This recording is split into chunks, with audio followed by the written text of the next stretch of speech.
बंगाल चुनाव रैली के दौरान देश के पीएम मोदी कहते हैं कि महिलाओं के साथ हुए हर अत्याचार का हिसाब लिया जाएगा, उनकी सारी फाइलें खोली जाएंगी, जो भी महिलाओं के साथ रेप हुए हैं वो फाइलें खोली जाएंगी।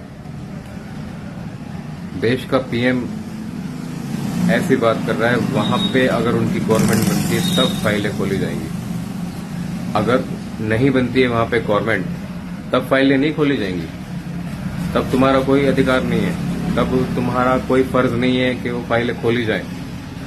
यूपी बिहार रोज कितने रेप हो रहे हैं। मैंने एक पोस्ट डाली थी, उसमें एक 19 साल की लड़की को रेप करके उसको सड़क पे फेंक दिया गया बिहार में।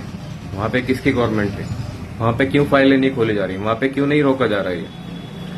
अब देश की बेटियों के इज्जत का भी सौदा हो रहा है लेकिन जनता कुछ समझने को राजी नहीं है, फिर भी वोट दे।